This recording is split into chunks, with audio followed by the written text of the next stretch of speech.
Good evening, ladies and gentlemen. Coming to you live from the outskirts of the internet. This is the Gaming Saloon for January 13th, 2019, with your hosts, Peaceburger2448 and Rapid Epsilon. So I'm just batting 1,000. What? Forgot to update the date when I had it in my text file. AKA, I mean, I forgot to update my brain because apparently I typed 12.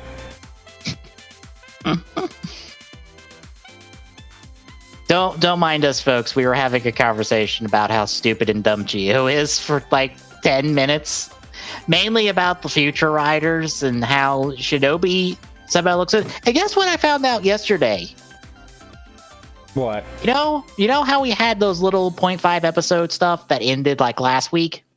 Supposedly, yes.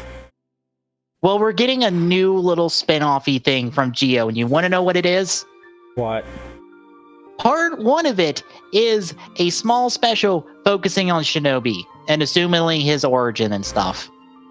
That doesn't exist anymore because time.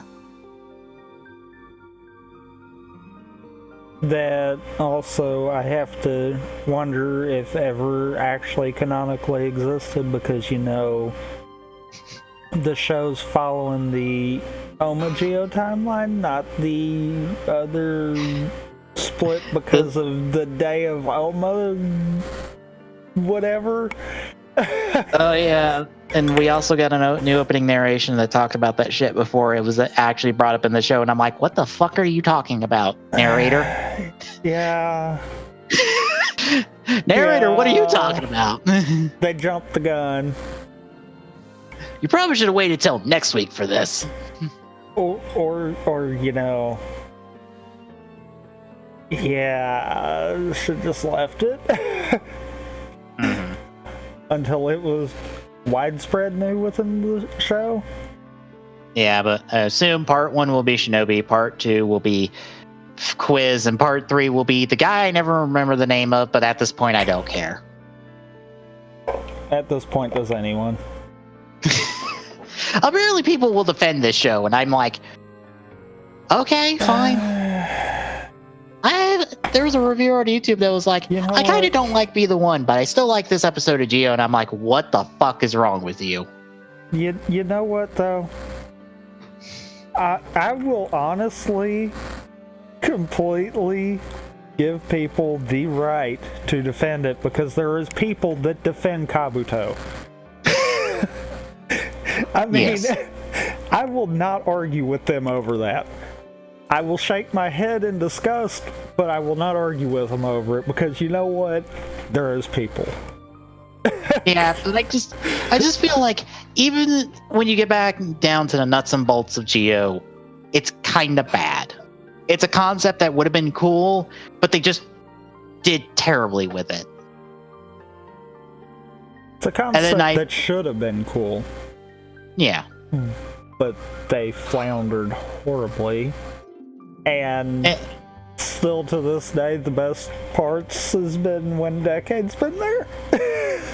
But now he's gone, and we have no idea when he's coming back. And I'm like, Tsukasa, come back, please. You were the best part of the show. And I find it insane. Bad? It wouldn't surprise me if he doesn't come back. Oh my god, if he never comes back and he's just like, bye, I had plans, but they don't exist anymore. I will find it immensely. It's one of those, if that happens, that'll be funny, because then even the destroyer of worlds doesn't want to touch this world. He's just like, fuck this, I'm out. I got my new pink driver. That's all I wanted. Bye. Like, I seriously hope that they didn't just repaint the driver for it to appear in those few episodes there. But at the same time, I hope that was the case. Here's the thing about the repainted driver. That was not their decision. That was Tsukasa's actor's decision. He's the one who wanted the driver repainted to start with. He wanted it pink. They were totally going to leave it white, and I assume just put all the new emblems on it. but Tsukasa's actor wanted it pink.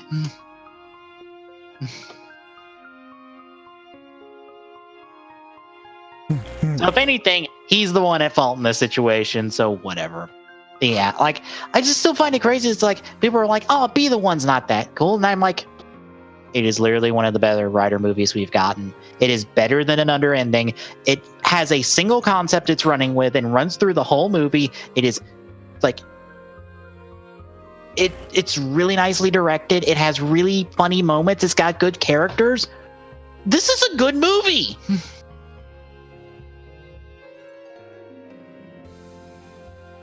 I shake my head at this is Japan anime, and I'm like, I didn't even watch all of his review yet because I just saw the description where he's like, I don't care for Be the One. And I'm like, I don't know if I want to sit through you an hour saying why you say that, because I'm not sure. Especially when I go, you didn't really like Be the One, but you like Geo. Don't know if I'm going to be agreeing with you on a lot of stuff here. And I don't know if I'm really in the mood to like sit through like an hour and a half worth of content from you in order to figure out why. Because I'm just not in the mood. I'm really not. Especially when it comes to Geo. So I don't mind people liking the show. I just don't like it when people are like willing to die on the hill that says that Geo is like the best show ever. No. Stop it. Can you at least come down off the hill, meet us halfway, and go, maybe Geo's not the best, and acknowledge that there are some actual fucking faults in this goddamn show? Because there are legitimately problems with this show. Because what I was going to say earlier, problems is I think our first proper team up of the current cast and a returning writer will be a non-existent returning writer in the form of Quiz, I think. Ponder that one for a second. Why? Why does it have to take to a movie for the current cast to team up with a past writer to solve a problem? Why isn't that the whole show?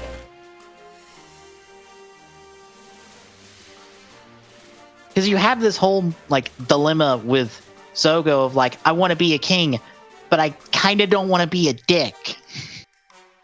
Why is he not teaming up with past writers, learning how to not be a dick and to be a better person and to be a proper writer? So why is he not doing what the show should be doing? Exactly. Like, why is it not going down? Answers itself.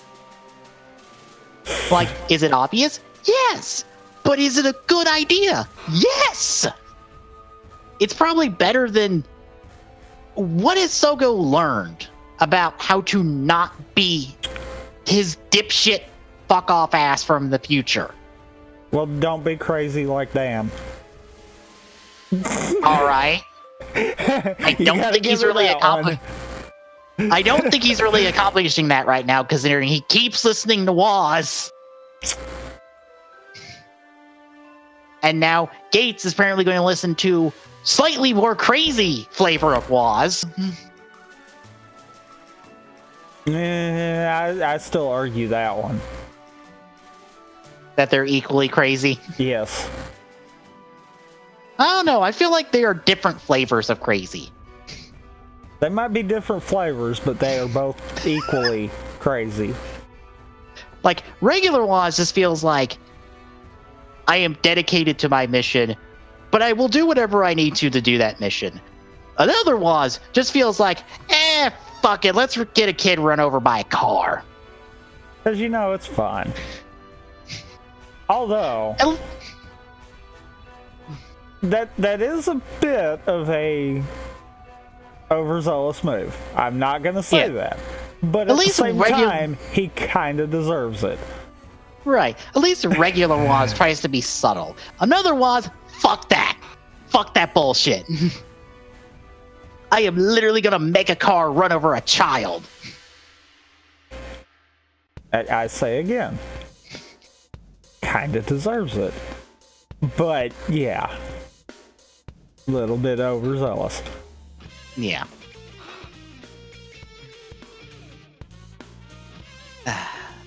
So, be prepared for us to talk about this again by the end of the show, because I'm sure we will.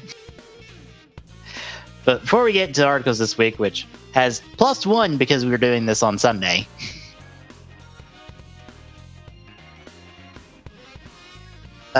So, Tommy, what have you been playing the last couple weeks? Well, honestly, within the last week, not much of nothing, but good reason for that.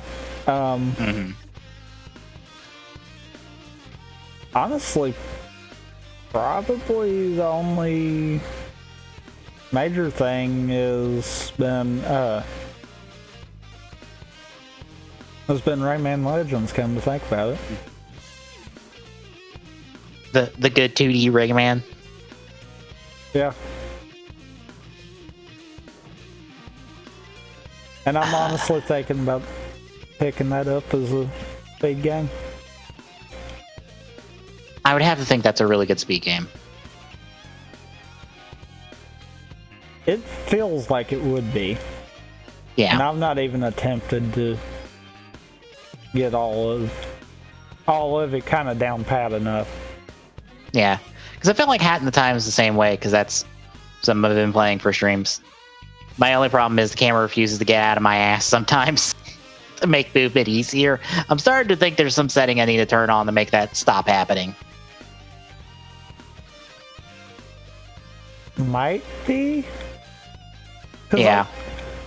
I feel like I've seen a run for it and it didn't look like that should be the case. It didn't look like what I've been doing for the last 3 weeks, which, by the way, it's done actually. I've only done I've only not done the DLC world. Like, it doesn't take that long to actually beat Hat in Time.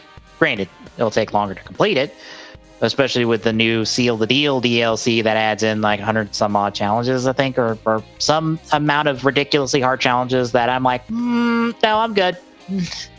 I think I'm okay. I don't need this. I'll just play the new world and be done. If I want to bust my ass on this bullshit, I'll do it on my own time.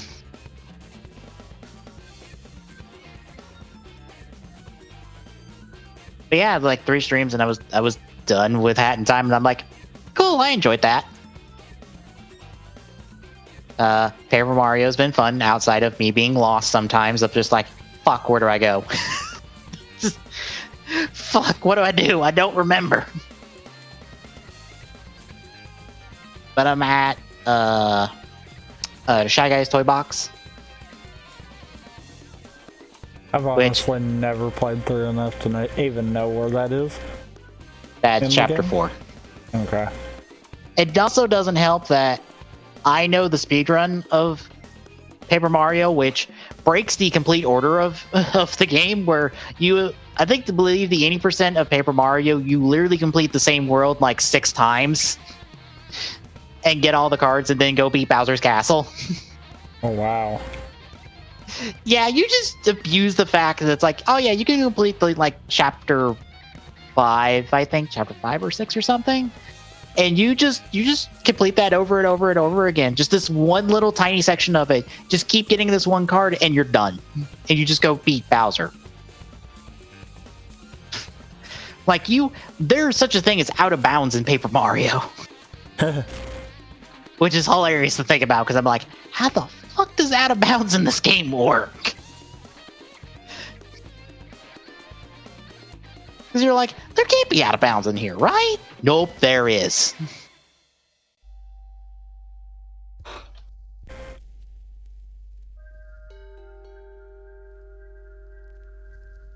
Like, let me look up Paper Mario on SDA.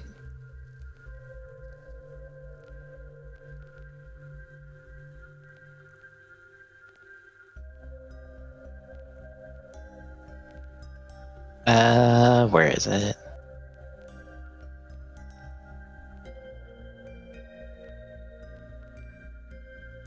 338.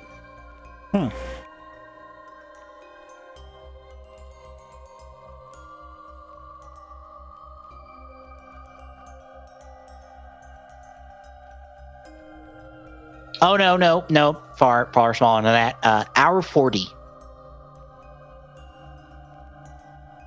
and that's an 80%. All cards is 248.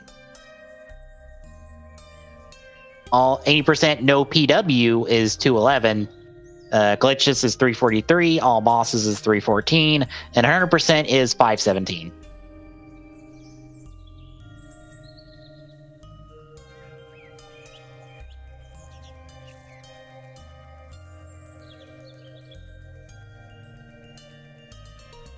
But yeah, you go through like the initial like dungeon you're supposed to go through, and then you just skip the chapter 5, and then just go through there. You go to chapter 6, you do a little chapter 7, and then you're off to Bowser's Castle, and you're done. Like, you don't even play half the game. You don't even see it. I don't even think you see half the companions half the time. Well then. That's why I don't remember the order for Paper Mario, because I'm like, I don't remember which chapter's which. As soon as I got done with Dry Desert, I'm like, fuck me, what's next? I don't remember.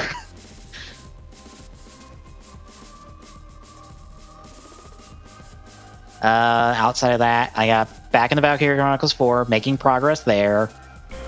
Finding out that, oh yeah, I hate it when they give me enemies with question marks, because that means I'm probably not meant to kill them, but also they're going to be obnoxious as fuck, like a tank fucking no-scoping one of my units, even though their reticle should be fairly large. I'll put it this way. At the same distance, if I were trying to shoot an enemy unit with my tank, but my tank's main gun, mind you, not with an artillery shell and not with a Gatling gun, no, just shooting them with a tank shell, I guarantee I would miss 90% of the time. Because that is how big your reticle of your area of hit is. Granted, the AI probably doesn't have that. They probably have something smaller to be a dick. Because the AI was an absolute dick for one of the chapters I had to do. And now I'm on one where I have to snipe bombs out of the air before they hit the ship. And I can only take 3 hits. Or no, I fail at 3 hits. So I can only take 2 hits. And I don't know how many hits I need to get before fucking shit hits the fan, before I can't win. So this next chapter is going to be fun. It'll probably take me like an hour. Because for those wondering, Valkyria Chronicles can be hard when it wants to be. Even on like a normal difficulty, no, it will kick your ass. Because I don't give a fuck. Thankfully, I have a bit of DLC that might give me some extra experience and cash to like to better some stuff. Like experience, I can be over leveled, but I can't be over equipped because the tech tree essentially for all your weapons and stuff, it locks you out until you pass certain chapters. So you can only go so far down, and then it's like, gotta wait till the next chapter, next couple chapters, and then you can go down the next couple tiers. Because right now, there's literally nothing I can buy in the shop, or buy in any of the tech trees. I'm literally maxed out on everything outside of like the weapons itself kind of split into like different routes depending on what you want boosted, and the one I prefer is the one I'm maxed out on. I could probably go down the other couple ones, like maybe 2, but there's no point because they're not going to be as good as the ones I have. Because I prefer to have better aim than damage, because since this game, you have when you're pointing your weapon, you'll have a reticle, and any of your shots can land in a circle of where you point at somebody. I would like that circle to be as small as possible, because as long as I get headshots, they'll die. Because you always do more damage when you headshot someone. So as long as I do enough damage to kill somebody with one pull of the trigger to the head, it doesn't matter how much damage I do. but I need to aim to make sure I get all my hits on the head. I'm actually streaming chapters just so people can like see how fun a later chapter is in Valkyria Chronicles is. I know, let's see, I know 1 is available on Steam right now. I think it's even like the HD remaster of it. Actually, no, I think you can get both. Like regular Valkyria Chronicles and then the HD remaster of 1. And I believe both have all the DLC, which I highly encourage you to pick up. And then you have 4, which is on Switch and PlayStation 4, and I think it's on Steam. Is 4 on Steam? I don't know. I don't think it is. I have it on Switch because they didn't have a PlayStation 4 copy for me, so I just took it on Switch.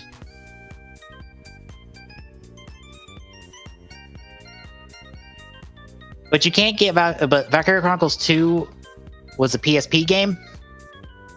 So, yeah. And Valkyria Chronicles 3 came out on the 3DS, but it's Japan only. And you know what the hilarious part of all this is? What? Only one of these is a proper sequel to the first game. The rest of them are all happening at the same time. Well then. Essentially, 3 and... If I remember the story of 3 right... 3 and 4 are essentially happening the same time as Valkyria Chronicles 1. They're all just different fronts of the war. Oh no, 4 is available on Steam. But yeah, Valkyria Chronicles 4 is happening kind of at the same point as 1, because I believe some of the news stories will reference Squad 7, which is your squad in 1. I don't know if there's any references to the squad from 3. Granted, I don't think there should be references to 3, because I think 3 was a top secret, like, penile, or, like, prison squad that weren't supposed to be talked about. And 4 is, like, another country's squad that has some Gallia members inside of it. I think it's the Federation Army. So you're seeing just another front of the war, which probably is just how Valkyria Chronicles is going to be for maybe another game, maybe? I don't know. Anyway.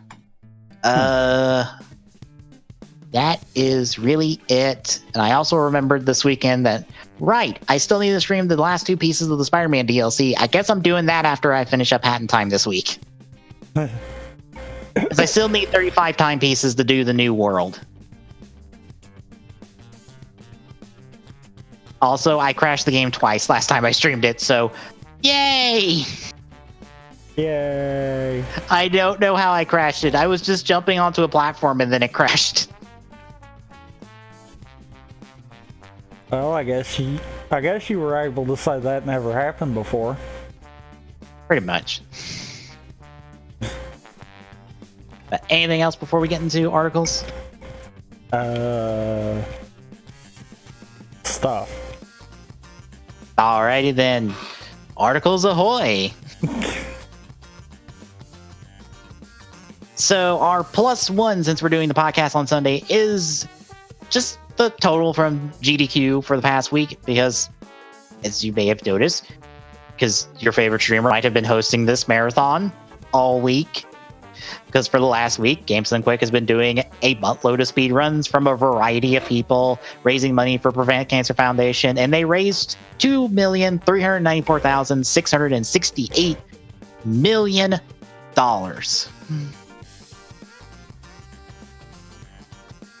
I said million twice, didn't I? Yes. Oops. Damn it. No. Strike one of those millions, that's how much they raised. They did not raise double million. What would double million be? Well, as a word? Basically, I don't know what that would be, but basically what you had wound up saying, add 6 zeros to the end of the actual total, and that's what you said. Okay, so just just shy of $2.4 million was raised over the course of the week. And just for reference, folks, that like $1 million of that was raised in about the last 24 hours of the stream. Because they hit I'm not lying. Probably close to 500,000 of that was raised during the Odyssey run alone. I was about to say, they did not hit 2 million until I believe 2 hours into Odyssey with another hour and a half left. Yeah. Because the crowd counted down the thousands to the million. Because we were in the 20 minutes of non-stop number rolling. Yep. But yeah, so everything from 2 million onwards was raised between there and the end of Super Metroid. And I think even a little past that, because I think it was at 2.2 when Super Metroid was over and they were wrapping up. Well, now, did they do like they did for SGDQ and add the sub count and bit count at the very end? I don't know. Did they? The article doesn't specify. If they did, then that would explain where the remainder of that came from. Because I know I was seeing crap tons of Twitch Prime, Tier 1, and gifted. A lot of times when I was looking, gifted anywhere from 20 to 100. I know a lot of Twitch Primes happened during the Super Scribble Knots for Games Done Quick when they said you had to be Twitch Prime, and I don't think you needed to be, or you needed to be subbed, and you didn't need to be subbed. Don't mind me. I'm looking at the archive video to look at the literal last possible second that they were live to see what the final total.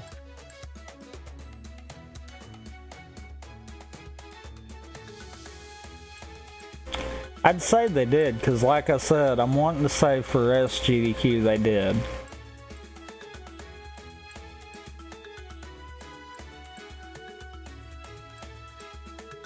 Yeah, they did. So that's where a lot of that came in then. Bear in mind, they're at 2.1 when they said that, meaning that is like $200,000 alone. Yeah. That was just, was it Twitch Prime, Twitch subs in bits? Yeah.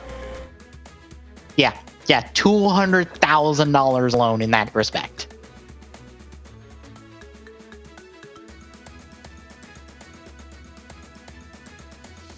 $217,000 specifically.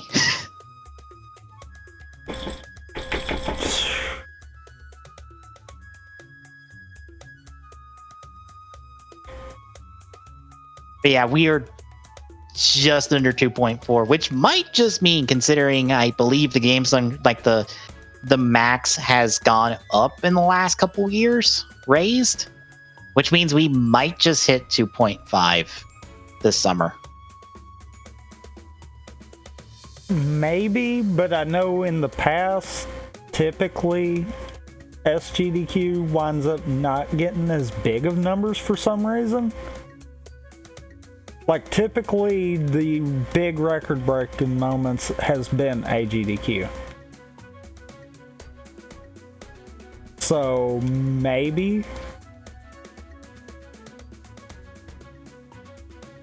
Like, SGDQ 18 aside, let me rephrase that, because I'm wanting to say the record that had to be broke right there was SGDQ's.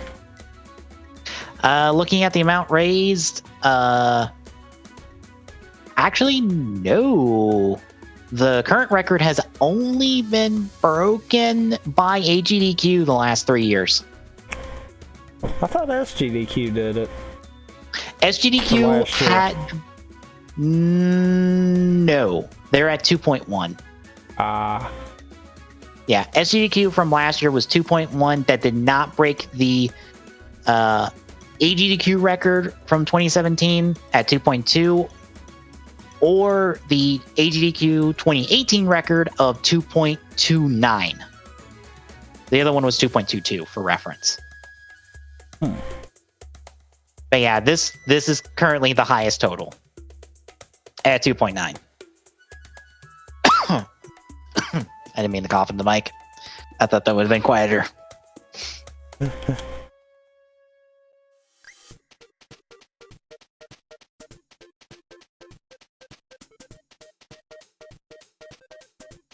trying to find the oldest standing record was like 2015 until like 2017 actually, and that was by Summer Games Done Quick.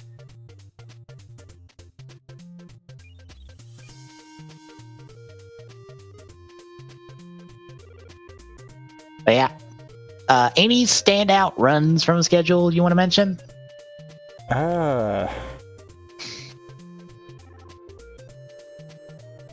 don't know right offhand. Schedule to help for reference in case you want to glance through and be like, I just want to say off the bat, I was mad he got Moonskip first try.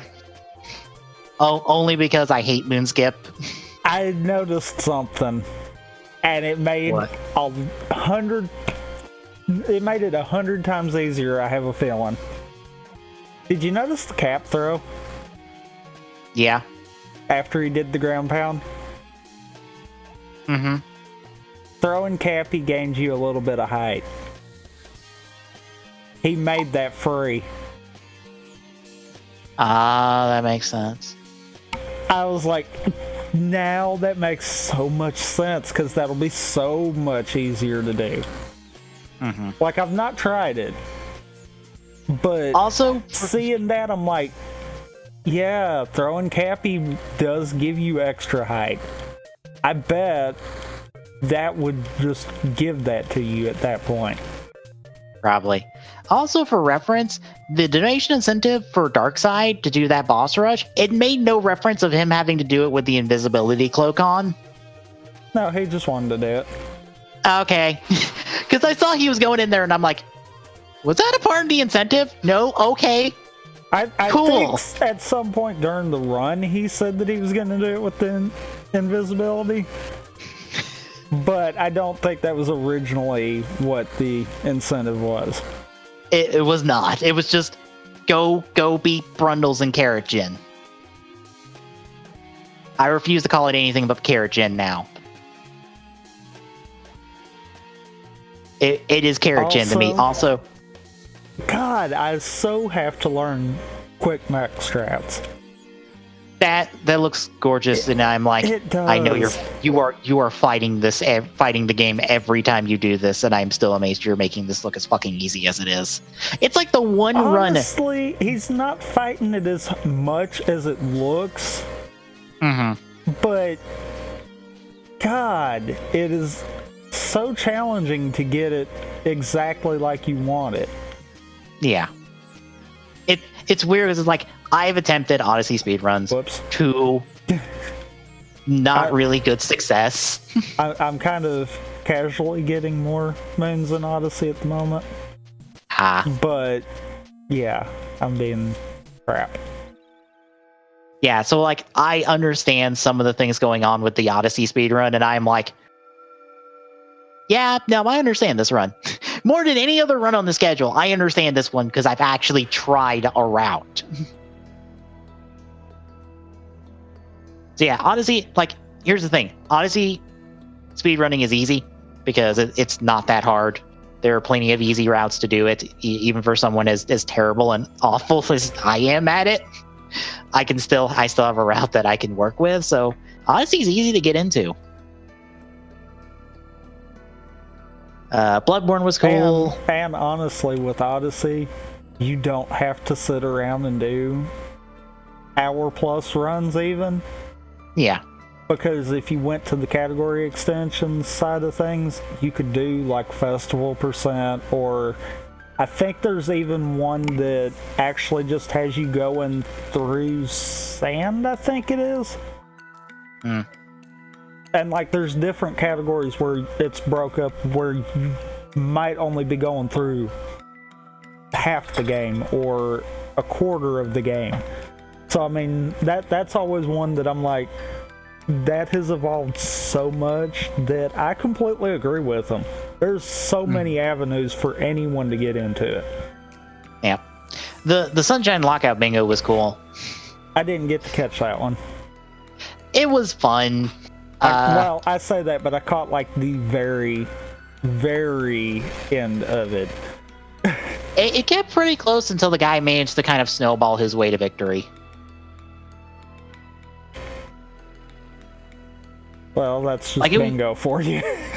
Yeah, but like in the last like 10 minutes, you could tell that like I forget the runners, but I believe the guy on the left was going to win because he was able to kind of snowball his victories.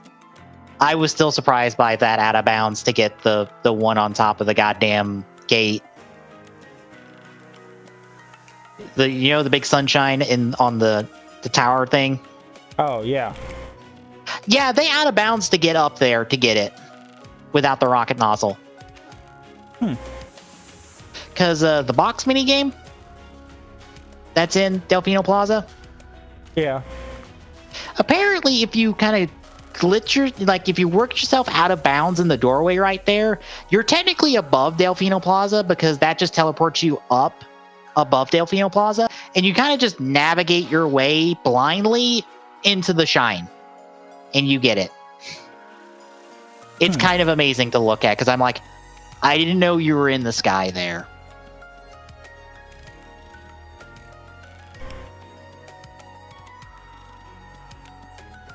Taskbot was cool. The Metro Fusion run was kind of neat to watch. It was like, this is cool, and then you get to the Memory Corruption and we're like, wait, what? Excuse me, we did what now? We skipped how many bosses?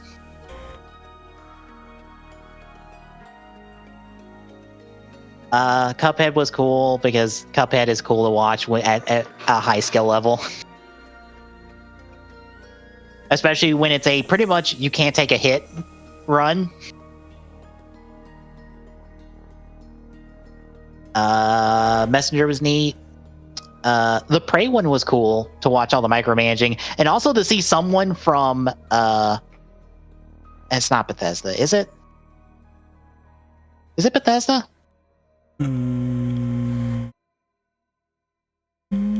Maybe. I'm trying to remember, but like one of the PR people. I want to say no, but at the same time, I'm like, maybe I'm wrong with that. I don't remember. It's one of the people from the PR team for Prey that also does weekly Mooncrash streams for Prey or for the DLC. GDQ captured the perfect picture, I feel like, of watching a speedrunner do a thing that you didn't know existed.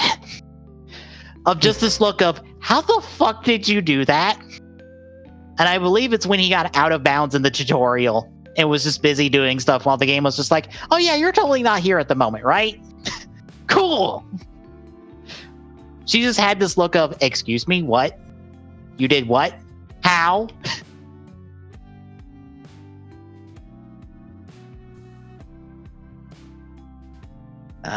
Skimming back through. Apparently, the Star Wars Episode 1 run was pretty cool. I need to go back and watch that one. I think I watched like part of it. Octopath Traveler was cool. I am fighting the urge to go pick up Octopath Traveler, especially since Kingdom Hearts 3 comes out in 3 weeks. I have an RPG already. I don't need another. Halo Reach was fun to see the out of bounds stuff they did with that. I didn't know you could get out of bounds that easy. Also, you know one of those falcons in the first level? Yeah. Yeah, you can plasma pistol one of them and just jack it. Yeah, you can get a falcon in the first level and just fly. And I was like, excuse me? How the I feel like that's a thing I would have, like, someone would have tried on a just happenstance. Just like, let's plasma pistol this and see if we can get it. M Plus was cool. Super Mario RPG was fun just to see the dumb RNG that was going on with it. Which, that's always a fun one to watch. He was getting stupidly good RNG for it. because that game is super RNG, and a good runner knows backups when needed, and sometimes RNG can still screw those up. Sonic Ball was hilarious. Sonic Forces was fun to watch. Sonic Ball? Yeah, Sonic Ball. Sonic Forces was also fun to watch, and so was the Mania Plus run. I'm trying to think of all the stuff the Mania I want. Plus one showed me just how broke Encore mode actually is. I need to watch the Chip and Dale one since it's 1 player, 2 controllers race. Octo expansion was fun. I liked what I saw of Curse of the Moon.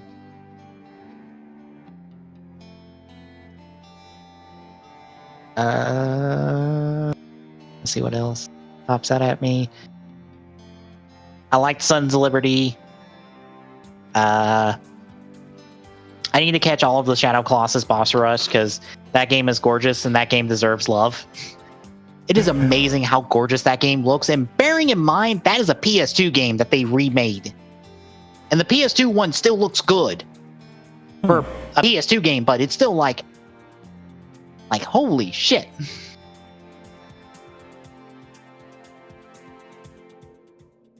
Hollow Knight was cool. That's all I can remember watching. Yeah, that's all I remember offhand at the moment. There are so many things, so many runs, so many good things. And for those that may have missed something that's on the schedule that you might want to go look at, it's all being uploaded to their YouTube, the Games Done Quick YouTube. So you can just go watch the individual runs without having to dig through the archive. But you know that chapter thing they implemented? Yeah. Yeah, that can easily get you to any run you need to in the archive right now. Because they change over the titles right around when the run happens. So if you know the game you're looking for, you can just click the chapter and go, I want this. Boop, you're already there. You're practically like 5 minutes from watching the run.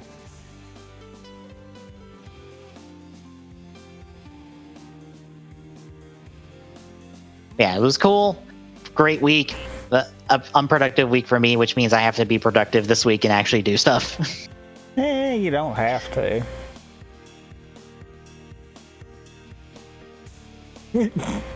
But anything else? No, I can't think of anything. All right. Well, speaking of Kingdom Hearts 3, since I mentioned it earlier, a funny thing got revealed when the game got leaked. Apparently, in the hindsight or in the know-how of Nomura and Square Enix, you know how Kingdom Hearts usually has like a secret movie and an epilogue and stuff? Uh-huh. Those aren't in the game at the moment. Those are coming in with the 1.01 update. Well then. Free update, mind you. So if you want to see the secret ending of the game that requires you to beat the game on, or like the conditions change depending on which difficulty you're on, and that stuff, you gotta wait till the game comes out. I kind of loved finding that out. So yeah, until the game patches on Tuesday, January 29th, you will not be able to see the secret ending, which if you get the game, or when you get the game, I assume you'll probably be ready to get the secret ending by the time this patch rolls over.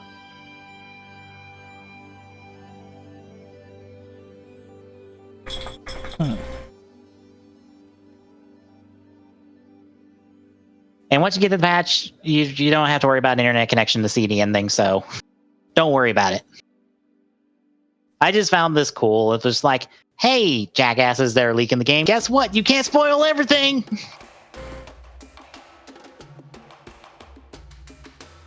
Which brings us to something I honestly didn't expect happening. And requires a bit of explanation. So, in a community post from Bungie on their website, they announced that they are cutting ties with Activision to go back to being essentially their own developer, or it's much like their situation when they kind of cut ties with Microsoft and went on their own after they were done with Halo. Except in this instance, they're keeping Destiny, they'll be self-publishing it, and I believe it's staying on the Blizz.net or Battle.net. It's staying on their store, so you don't have to worry about that. So yeah, Bungie is taking Destiny and going, all right, we are now going to do whatever we damn well please with Destiny without Activision saying what to do. So yeah, this has made people happy, but I have concerns. We were talking about it a little bit before stream. Yeah, I feel like it's probably gonna be for the best. I don't feel like all of Destiny's flaws are Activision's fault, by no means. Yeah. Because at some point, the developer needs to be able to step up and say, no, this is backstepping, not going forward. Yeah, because I feel like this might fix a lot of the gameplay stuff of Destiny. I don't know if it necessarily will do that as much as it'll change Destiny from a game that was designed to make money to a game that's designed to be a game. Yeah. That also so happens to make money. Right, because I mean, don't get me wrong, by the end of the day, that is the goal. Yeah. But Activision has this bad habit of trying to milk things that don't need to be. And it's like, yeah, that might be the biggest issue with Destiny, is just a case of Activision wanted too much out of it. Yeah. I could be I feel wrong, like it'll... but that's what I feel anyhow. Yeah, I feel like it'll fix that, but I don't think it will fix a lot of the story and character stuff of Destiny. And by that, I mean the fact that it took to, Forsaken for it to tell, a really good story. And there we had to kill a fan favorite character in order to, get that.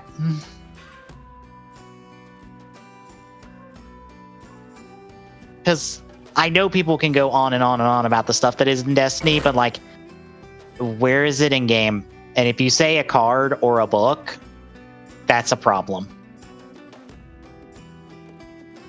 Because I'll be honest, I kind of don't like that.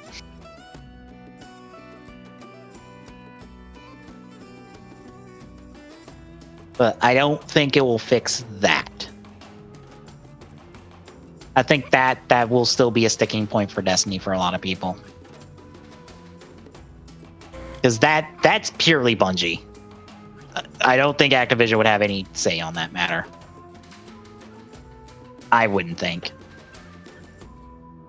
Maybe.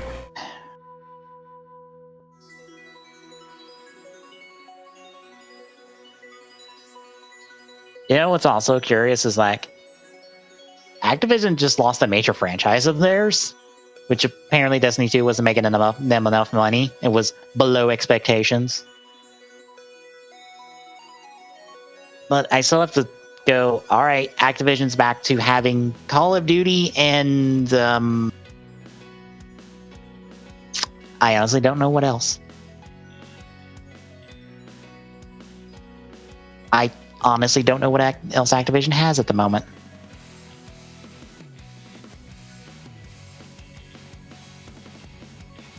Any chance you know off the top of your head? No. Because I'm not sure. And I'm like, that's not good. Yeah, I'm not going to say this is going to get me back into Destiny, but it will make me go, all right, I'll give you 6 months after whenever you officially cut ties and get to start developing your own shit and have Destiny under your own like personal control for you to try to turn this game around.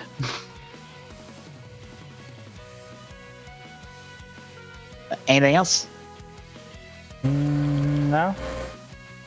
All right. So, you know how Fallout 76 is kind of this punching bag for a lot of people? And how it keeps doing really dumb and stupid things, considering what it is? Question.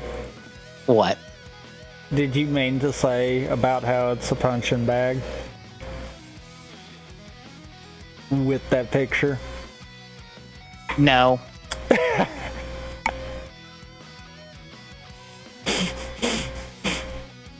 So, much like other Fallout games, so in Fallout games, there's a dev room that has all of items and all sorts of other stuff that you can get access to. Guess what's in Fallout 76? What? A dev room where all the items are. Because, you know, that's something you should be able to access in an online game. Yeah. Definitely is something I would think of to be able to access. Not. Mm-hmm.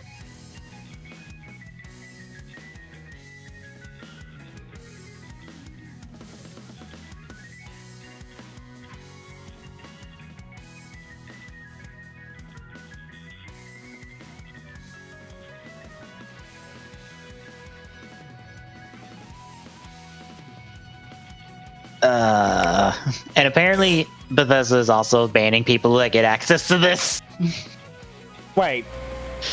They're banning something that they did? Yes. Well, no, they're banning people for getting into the thing that they made to start with. Okay. Are people managing to break the game to get into this room? Because if so, then that, sure, they can ban them for monkeying with the game code. I don't think you have to. Considering Fallout 76 is, I don't think that's the thing. If it's a thing that they're getting into because, you know, they kind of made a really, really crappy game, then why are you banning them when it's your own stupidity?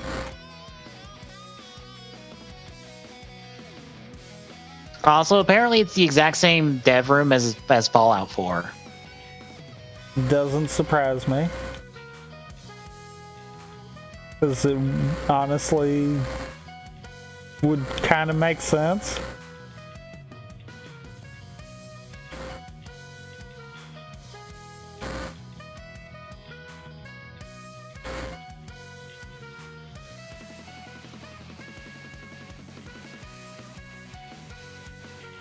I'm actually looking up how to get in. Also, it has an NPC, an actual living person in Fallout 76 when there are no other living people besides players.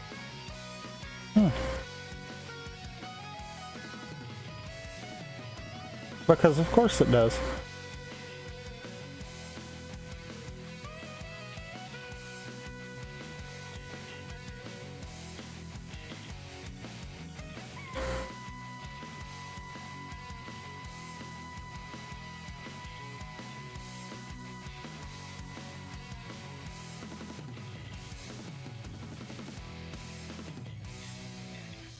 Apparently, they're using a teleport hack to get in. Okay, now see, something like that, then I could see them banning people. It'd actually be more banning them for the teleporting, not the hack. Or not the room itself.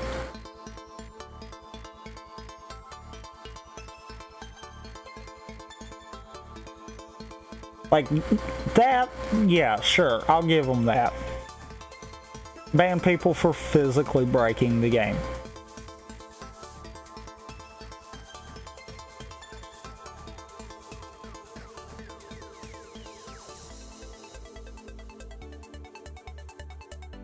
Although it apparently is possible to do it without hacking. Of course it is. You can, in fact, glitch your way in there. Because it may just be high above the map, and if you gain enough height off something, you can actually get in there.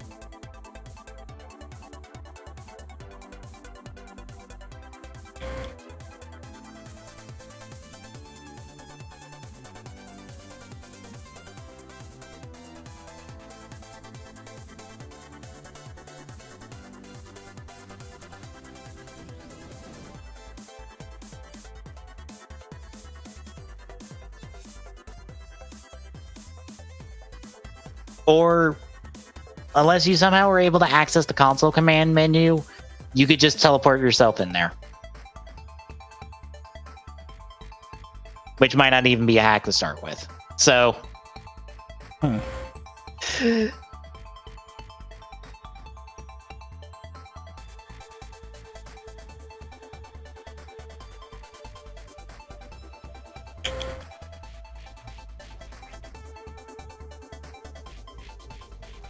Either way, it's kind of dumb that this is even in here. Pretty much, yeah. Fallout 76 just keeps bringing new surprises every week. Well, you remember how the folks behind the Castlevania Netflix series are doing a Legend of Zelda series? Yeah. Well, this is only connected to it in concept. Because somebody did a fan animation of Breath of the Wild.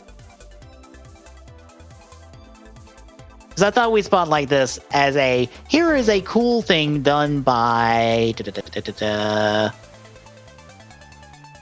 Quinn Ya Yin, I believe. That's how you might pronounce that name. I'm hoping this is his and not someone else uploading his video or the actual person's video. I assume it's not. But this is a nice little animation you can kind of play in the background. It's not that long. Kind of depicting of a little thing you would do in Breath of the Wild.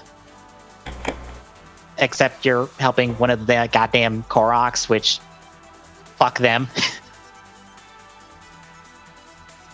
That tall Koroks. Yep. But a nice little thing that, would actually happen in Breath of the Wild, which is kind of cool. And kind of gives an idea of like, all right, in a theoretical sense, what would a Legend of Zelda animated series look like if it was actually not done by, the people who did the 80s one? Because putting that one aside, here's a bit more modern take on that idea.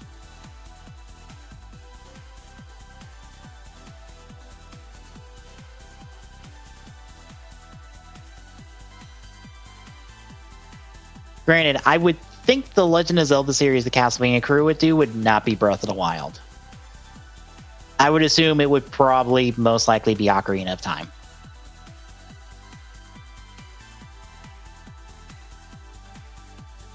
Because I'm willing to bet it's either that or the original.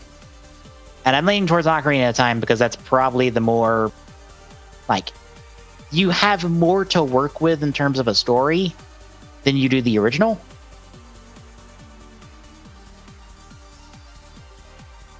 I feel like the original, you have to fill in a lot of, gaps yourself.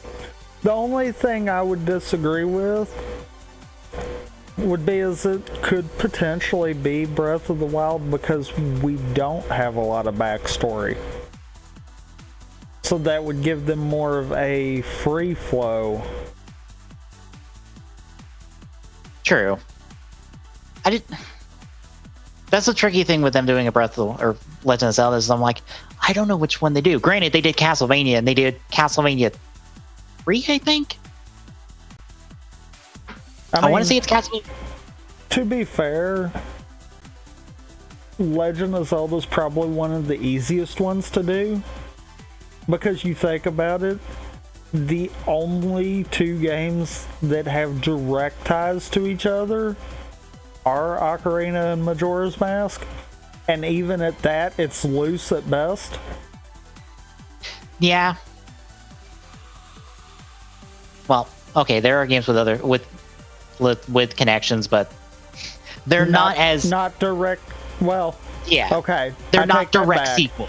I take that back. There is one because it is the actual Wind Waker chain.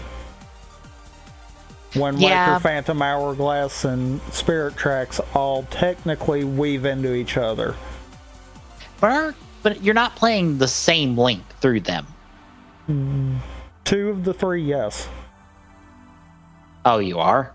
Phantom Hourglass is Toon Link from Wind Waker. Oh, okay, I didn't. I just assumed, just like Spirit Tracks, it was just like, this is a... They totally look the same, but they're totally not. Phantom Hourglass holds the exact same spot that Majora's Mask does.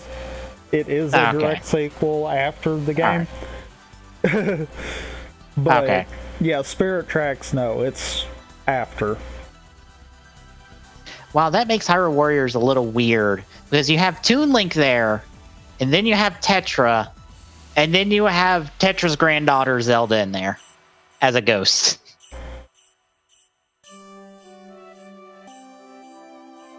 Actually, what's the time difference between, like, Wind Waker and Spirit Tracks?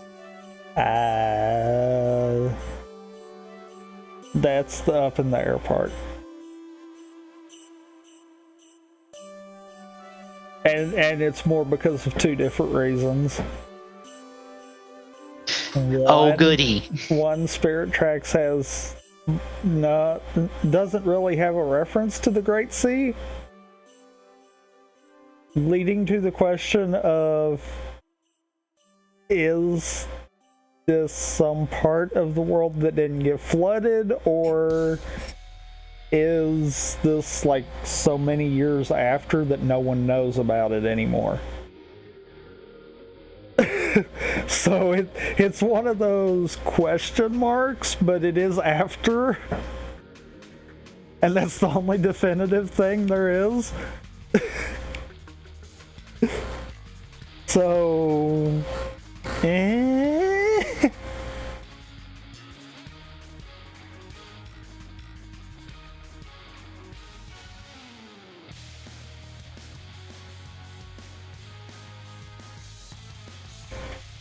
Okay, about 1,000 years, because it's about a century after the establishment of the kingdom. Which we don't know how long it took. Because bear in mind, that kingdom is not supposed to be in the same area as where Wind Waker's Hyrule was. Yeah, it's somewhere else. So, like, that's the biggest issue.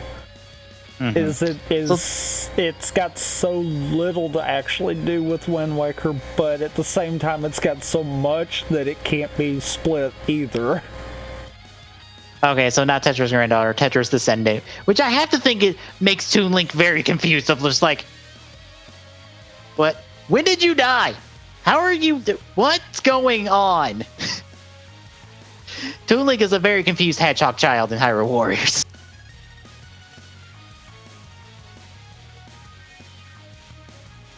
Granted, I also have to think that you get that same moment from Geo that I liked, where you have someone call Link and then like 4 of them raise their hand of just like, which one? Mm-hmm.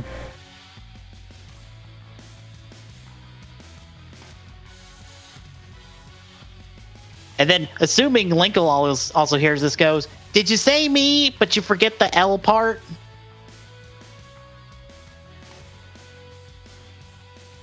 Like, God help you if you try to do roll call. Link.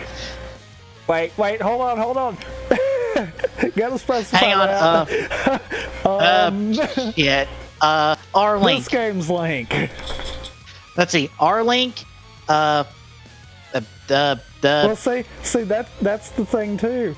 Hyrule Warriors Link is actually a separate Link from every other one too. Yeah. Because it's its own timeline on its own. It's like, oh my god.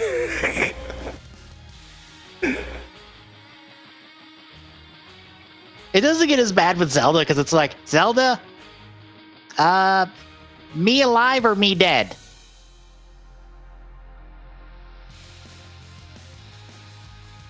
Because Tetra would just be like, I have no idea what you're talking about. Except for, though, do we consider this the Tetra that knows she's also Zelda because of the fact of, that might be another question. I'm sure you could just do a whole bunch of questions, just like, or oh no, I forgot Ravio's also in here, so it'd be like, it would be Link, Cartoon Link, Child Link, not Link, or Dark World Link, because technically Ravio's Link. Yeah. Linkle, and I'm forgetting one, aren't I? Am I forgetting one?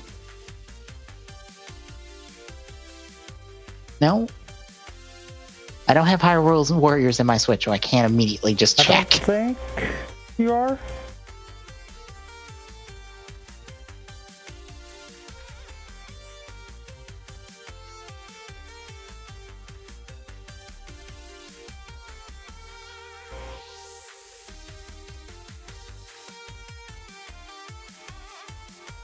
No, we're good.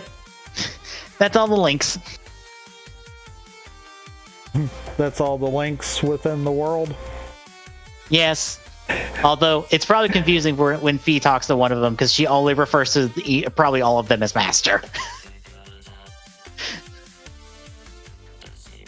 She does not distinguish between them at all. Damn it, sense. For as much as the character interactions just don't happen in Hyrule Warriors, you can have a lot of fun with this.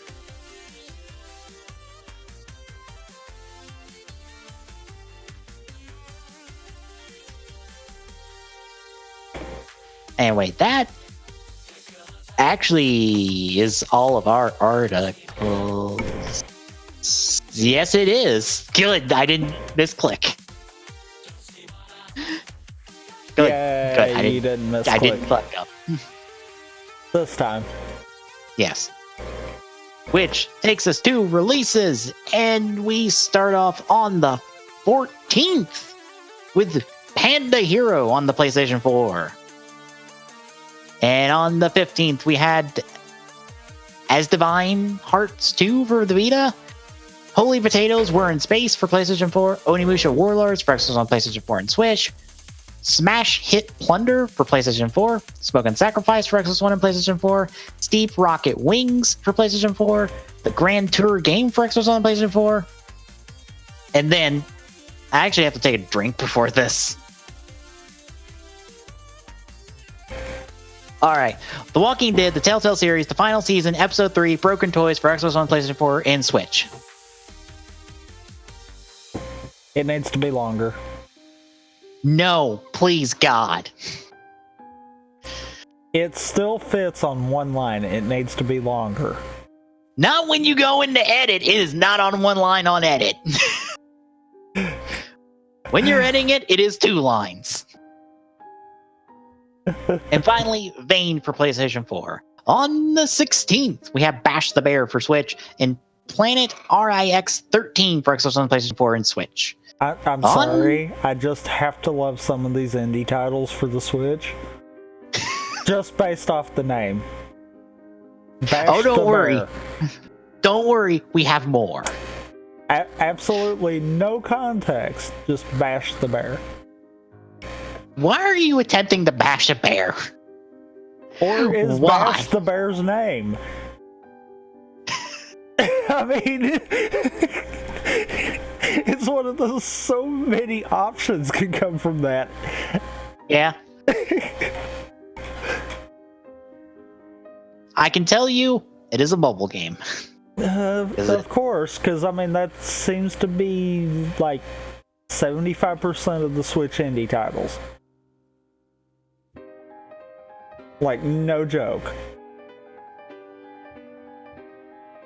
It's a puzzle game, and you are in fact trying to bash a bear as a gopher. I believe you're a gopher. That looks like a gopher to me.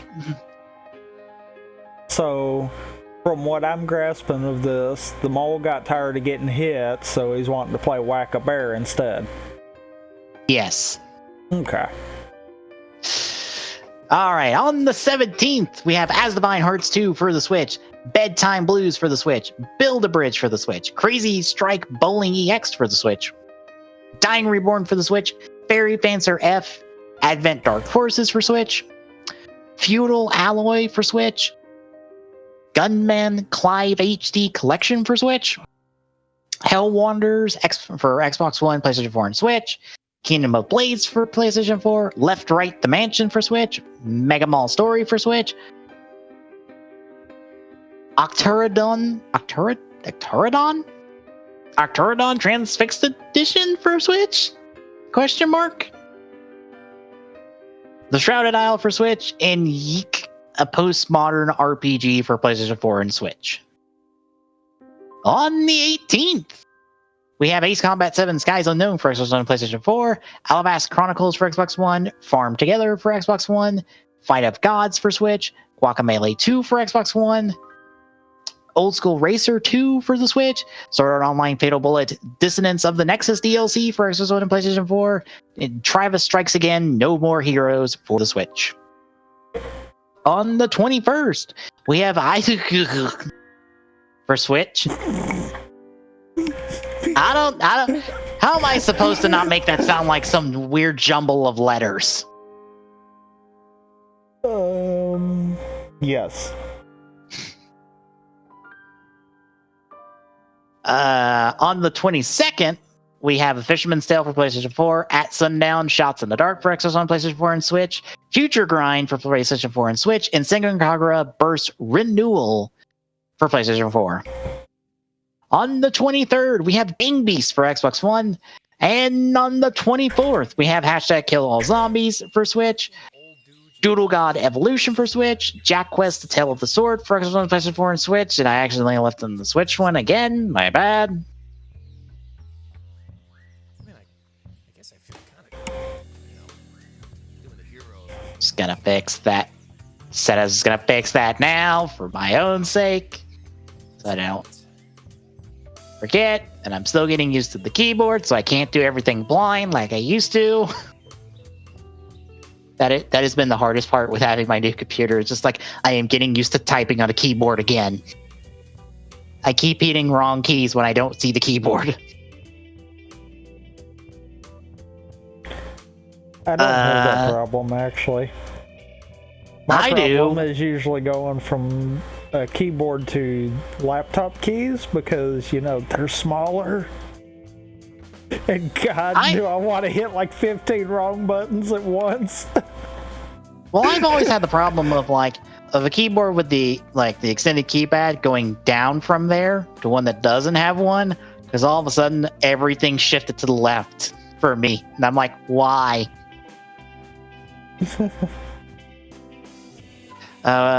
Where did I leave off? Legrand Legacy Tales of the Fateborns for Switch, Life is Strange 2 Episode 2 Rules for Xbox One and PlayStation 4, My Memory of Us for Switch, Hikuniku for Switch, and Smite for Switch. On the 25th, we have Nero, Nothing Ever Remains Obscure for Switch, and the Resident Evil 2 remake for Xbox One and PlayStation 4. That actually has a 30-minute one-shot demo out right now, if you're willing to give it a try. From what I've heard from Jim Sterling and the quick bits I listened through his video, it's essentially, all right, this is right back to RE4, so it's the best of the third person behind the shoulder camera Resident Evil games. So we're good. It's exactly where it needs to be. And I think it has the inventory stuff from Resident Evil 7, so it's a good mix of the two. And finally, on the 26th, we have Inops for the Switch. And then, I'll get to talk about Kingdom Hearts 3, even though it will probably be out in Japan by the time we talk about it. I have to say, I didn't realize Smite was coming over to the Switch. Wrong Smite. This is Smite No, I SM knew what I SIM. meant. Yeah. I knew what I meant, but I didn't realize it was. Oh. I thought you were gonna make the joke about I Smite kinda wanted to have SIMGHD. both. I kind of wanted to have both. I was being serious and wanted to have that joke at the same time. But yeah, I didn't even realize that. Mhm.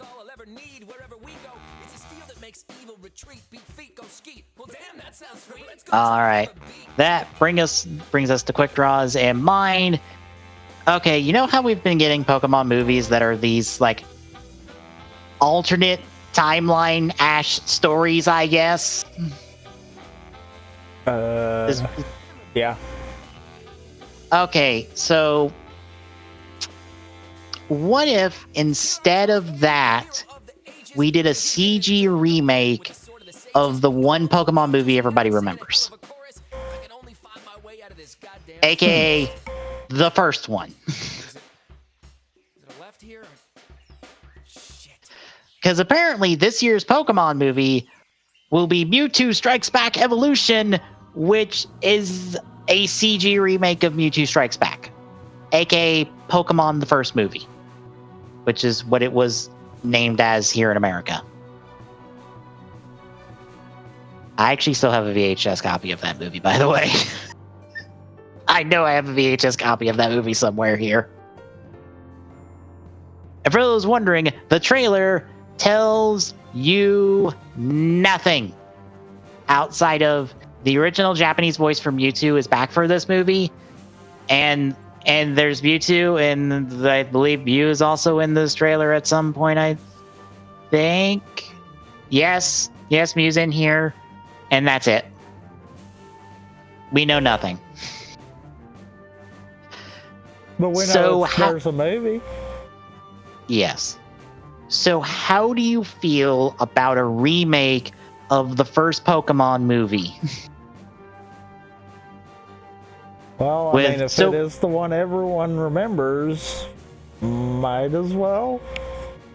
I find it hilarious because there's all this focus on Mewtwo and Mew, and I'm just like, so if we're doing a CG remake of this, do we get a CG remake of Team Rocket and their Viking uniforms?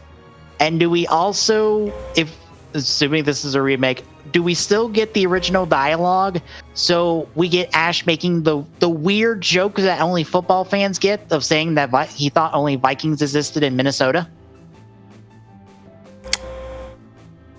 For those wondering, that's a football joke in your Pokemon movie. If you never got that. All I can say is I hope, and I really do, I hope this is not because of Let's Go. I think, and the problem is, I think it is that they're using all of the material for Sun and Moon and Ultra Sun and Moon in the current Pokemon anime. There's nothing they could do in the movie that they're not covering in the show. At least in terms of legendaries. They're all in the show. Like, what's left? I mean, short of creating a new one, yeah. Well, we already have a new Pokemon that they haven't introduced in the shows yet. You know, Meltan, Melmetal. But we figure that's going to be next gen. Yeah.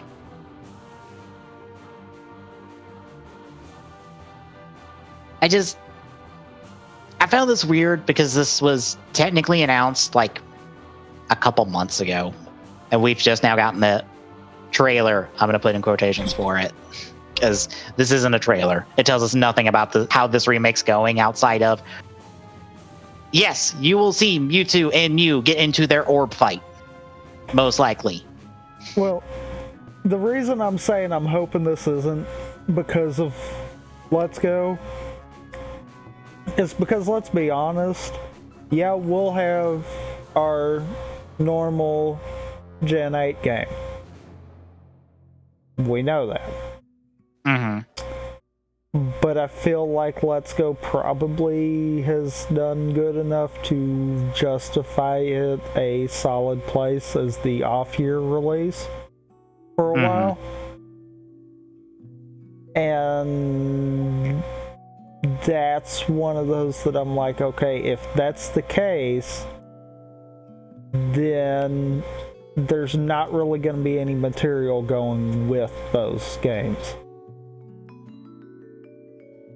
So if this becomes that material to go with it, then this is just going to cause a chain of remaking movies.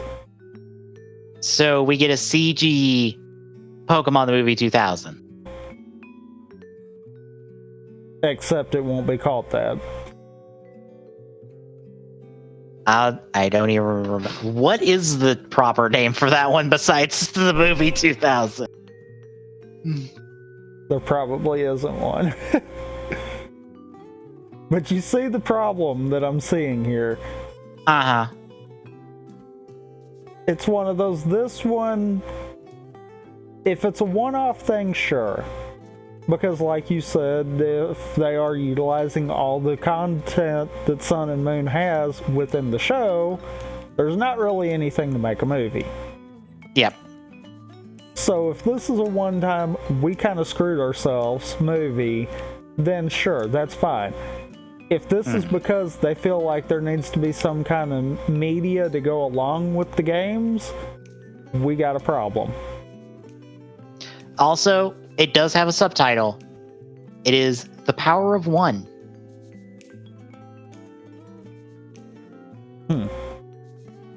Or if you go off the original Japanese title, Mirage Pokemon Lugia's Explosive Birth.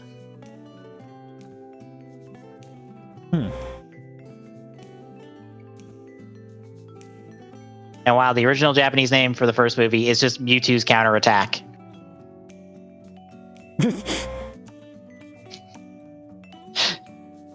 Nothing spectacularly different there.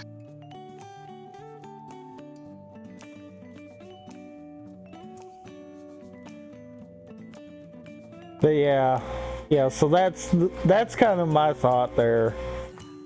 I hope this is a one-off, but I have a bad feeling it's not.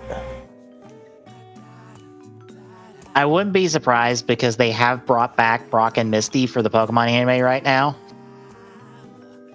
Also, Brock might totally his shit might actually work on a girl for once in the show's history.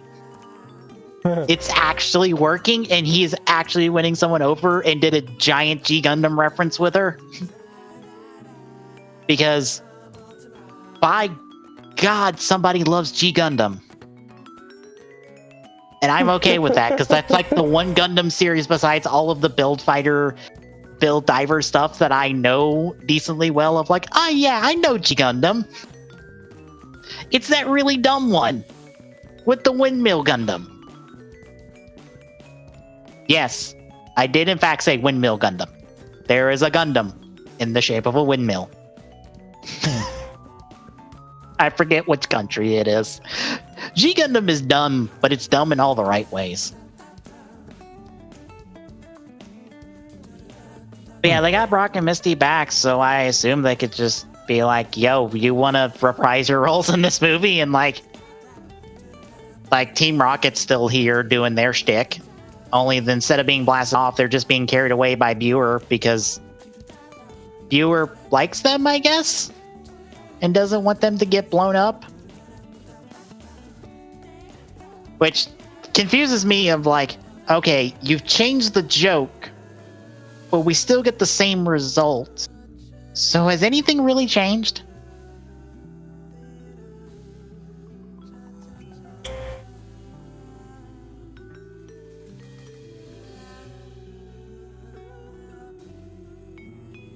Like, literally nothing has changed from Team Rocket outside of the fact they are still jobbers and jobbing out every week as necessary. The only difference is Viewer does the run-in to bail him out from completing the job. So, have you devalued the end result? I'm not sure anymore. Also, I am totally getting into the habit of using wrestling terms to describe stuff, and I blame OSW Review for that.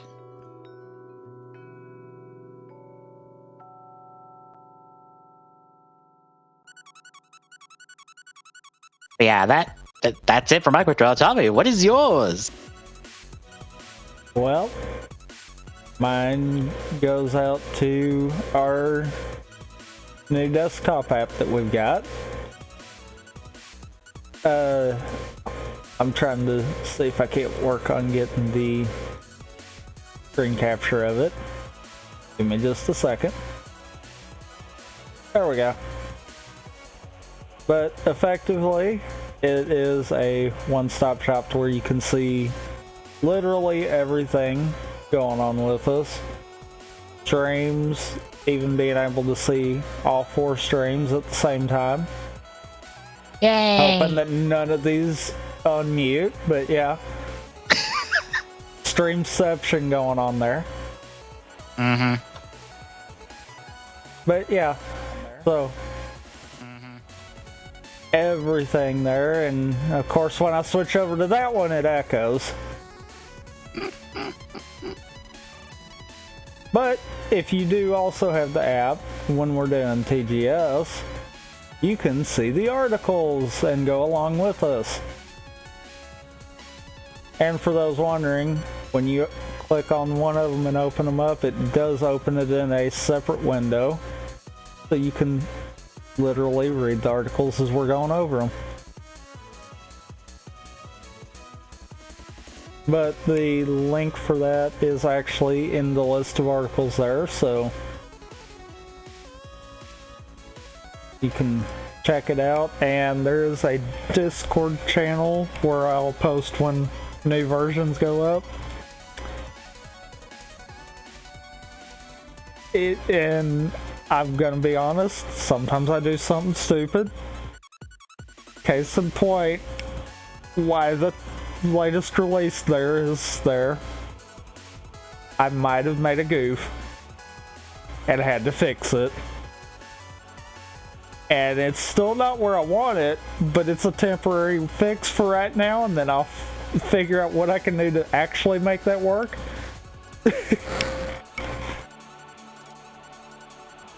But yeah, so that kind of covers it on mine too then. Unless you got something to add. Nope. Alright.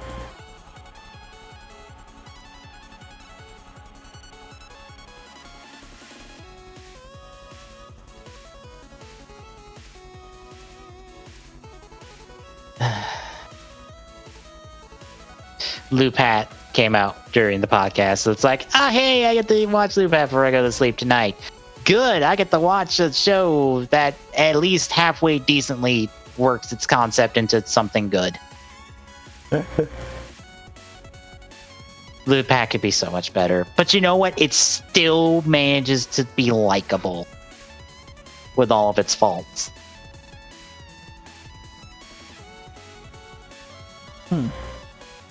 Unlike Geo, that continues to fail every goddamn week it's somehow in some new wonderful way. You might be a little bitter about that. A little bit. Like, I just don't get how Geo can just fuck up so many different ways. Especially because, like, especially with Be the One. Because have you seen Be the One yet? No, I actually haven't. I need to. Okay. I believe Overtime has it subbed. Okay. Let me look real quick. Yeah, Overtime's got it subbed.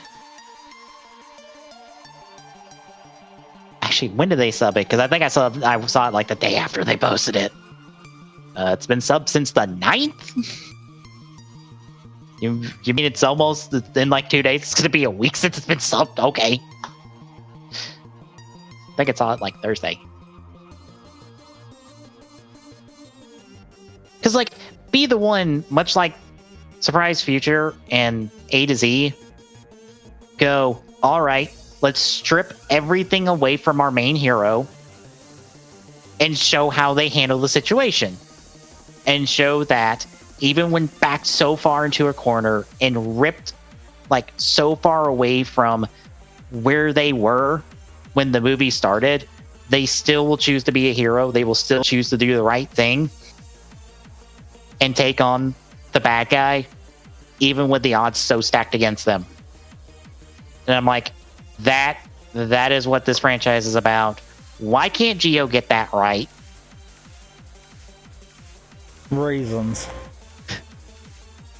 Like, why can't Geo go, okay, Sogo is told that in 50 years, you will be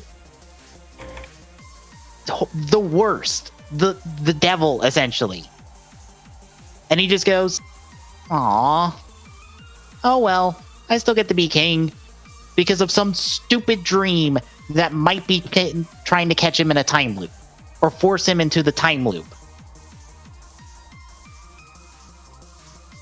Which I'm starting to think that person in black is a Waz or the Waz. Because I don't think it's Omageo. I think it's Waz. Probably. And like, I don't know why Geo, instead of focusing on, as according to like the producer of like this, like Sogo must become Omageo, why can't he choose his own path? Why can't he go, I don't want to be that. How do I be better? And even using how the past writers have been used for like 5-minute cameos, why can't they teach him how to be better? Why are they not having them teach Sogo how to be better, how to be a proper writer, and how to actually fucking help people and not stand around for 20 minutes watching the world blow up in an episode of this goddamn show, which, by the way, actually happened. I forgot that happened. Until I was listening to a podcast that reminded me of, oh right, these 3 dipshits did stand around as shit was blowing up for no fucking reason. Instead of helping. Especially when 2 of them knows what's going on. And they're like, oh shit, maybe we should do something. Like, I don't know, blow up the giant robot. Maybe you should do that. Ah, oh, god damn it. I still don't understand what people see in this show. I don't. I'm not seeing it. Granted, I think I chalk that up to, I'm not sure what to call it, but it's just an effect of, if you like a show, you're willing to cut it more slack. But if you hate a show, you start seeing every single problem, no matter how major or minor it is. It just makes the major problems worse and the minor problems bigger.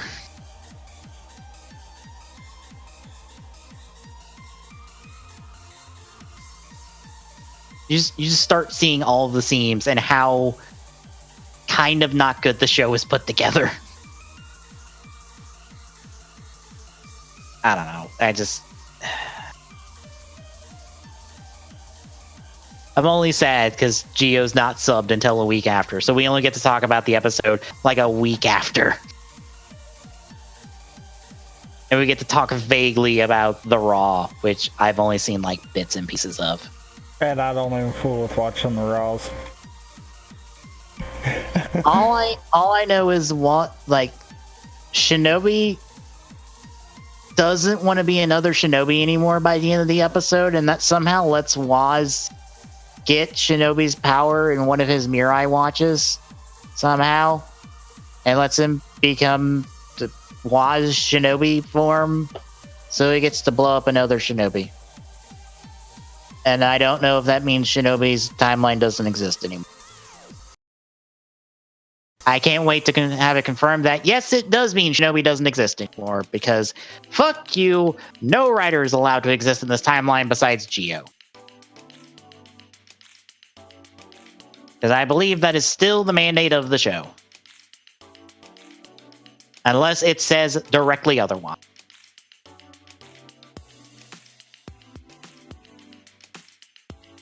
Because I don't... Grant, no. No writer except Geo and Decade. Let me rephrase that. Geo and Decade, because Decade's allowed to exist even though his writer watch exists. That should not work that way. Also, Tsukasa, where the fuck did you get your ride watch from? Because Sogo didn't give it to you.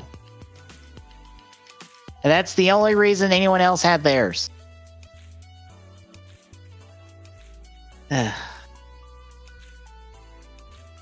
God, I'm so done with Geo. We're almost a quarter of the way done with... No, we're almost halfway done with the show. We're like 2 months away from being halfway done.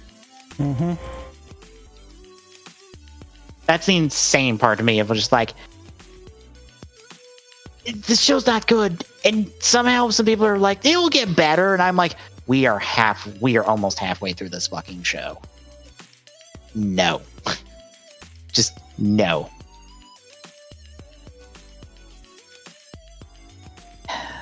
You got anything else?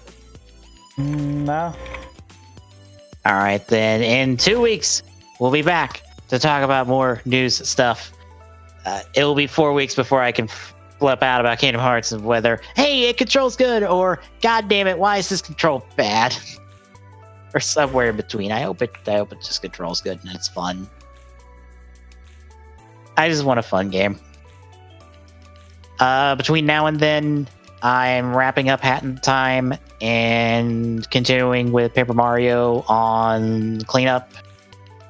You doing your Amiibo tournament this week? I'm thinking about just kind of trashing that and maybe going into doing the weeklies, but I've got to sit down and plan out when I'm doing that. All right.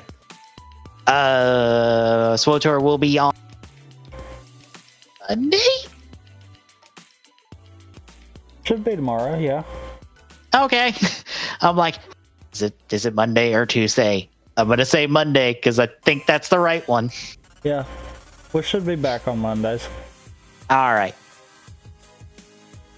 SWOTOR on Mondays, as we might be done within a couple weeks. Maybe. We'll be done. Yeah. We'll be done fairly soon, and then considering it's the new year, we might be swapping out the MMO Mondays with Rift Tracks when we maybe sit down and do it.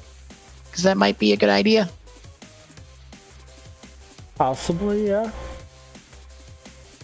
Because I don't know what else we would do with MMO Mondays besides just go Warframe, and we'll probably just hit another wall.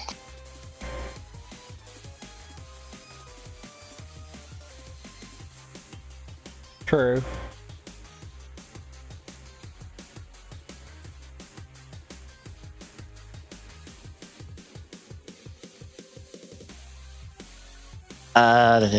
What else? Our usual multiplayer stuff on Friday, and Repa Gaming on Saturday, or not multiplayer stuff. It'll be Ocarina Time as normal on Friday. I don't know what I was thinking. Ocarina Time on Friday, Repa Gaming on Saturday.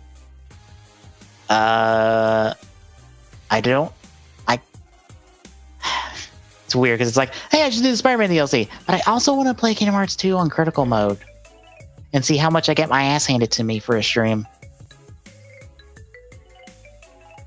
That might be the next Wednesday stream, is me playing Kingdom Hearts 2 on critical and getting my ass handed to me. So we might be doing that. We're probably going to end up doing that. And we'll still keep Paper Mario. And then the week after, we'll finally do the rest of the Spider-Man DLC, so that can be all done. And after that, I I don't fucking know. I honestly have no idea. It all depends on if I'm done with Kingdom Hearts 3 by then. I probably won't. Because then I'll stream Kingdom Hearts 3. That'll do it. I guess we'll see you in 2 weeks, folks.